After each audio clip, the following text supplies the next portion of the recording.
AR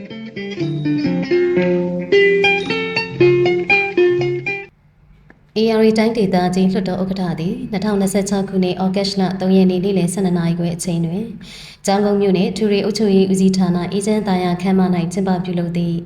တဘာဝဘေးရန်ရဲ့တားဆီးကာကွယ်ရေးဆိုင်ရာလုပ်ငန်းညှိနှိုင်းဆွေးနွေးပွဲအခမ်းအနားကိုတက်ရောက်ခဲ့ပါသည်။အခမ်းအနားသို့ AR တိုင်းဒေသကြီးလွှတ်တော်ဥက္ကဋ္ဌကျောင်းကုန်းမြို့နယ်လွှတ်တော်ကိုယ်စားလှယ်များမြို့နယ်စီမံခန့်ခွဲရေးနှင့်အုပ်ချုပ်ရေးကော်မတီဥက္ကဋ္ဌနှင့်အဖွဲ့ဝင်များမြို့နယ်အဆင့်ဌာနဆိုင်ရာတာဝန်ရှိသူများမြို့နယ်ပြည်ခိုင်ဖြူကော်မတီဝင်များရက်ကွက်ကြီးရောင်အုပ်ချုပ်ရေးမှူးများမြန်မာနိုင်ငံကြက်ချီနီတပ်ဖွဲ့ဝင်များနှင့်လူမှုကိစ္စရေးအသင်းဖွဲ့များတက်ရောက်ခဲ့ကြပါတယ်။ရှေးဦးစွာ AR တိုင်းဒေသကြီးလွှတ်တော်ဥက္ကဋ္ဌကအဖွဲ့မှစကားပြောကြားခဲ့ပြီးကျောင်းကုန်းမြို့နယ်တဘာဝဘေးရန်ရဲ့တားဆီးကာကွယ်ရေးကော်မတီဥက္ကဋ္ဌမြို့နယ်စီမံခန့်ခွဲရေးနှင့်အုပ်ချုပ်ရေးကော်မတီဥက္ကဋ္ဌဦးကူဦးနှင့်တာဝန်ရှိသူများကလေးမျက်နှာမြို့နယ်မြစ်ကျိုးကြီးရွာအနီးငဝင်းရေကားကျိုးပေါမှုကြောင့်တကားမြမတဆင့်ကျောင်းကုန်းမြို့သို့ရေဝင်ရောက်လာနိုင်သည့်အခြေအနေများ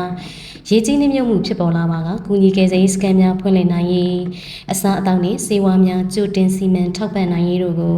ရှင်းလင်းတင်ပြဆွေးနွေးခဲ့ကြပါတယ်။ဆက်လက်ပြီးပြည်သူ့လွှတ်တော်ကိုယ်စားလှယ်ဒေါက်တာထိန်ဝင်းက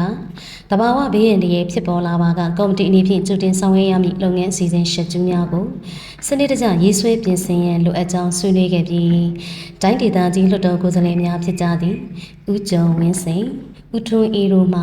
တဘာဝဘေးရန်ရဲ့တားဆီးကာကွယ်ရေးလုပ်ငန်းများကိုအသေးဖွဲကိစ္စမှအစအလေးထား၍တာဝန်ယူဆောင်ရွက်ကြရန်လိုအပ်ကြောင်းအကြံပြုဆွေးနွေးခဲ့ကြပါတယ်။ထို့နောက် AR တိုင်းဒေသကြီးလွှတ်တော်ဥက္ကဋ္ဌကနေကုန်းချုပ်မှစကားပြောကြားရမှာ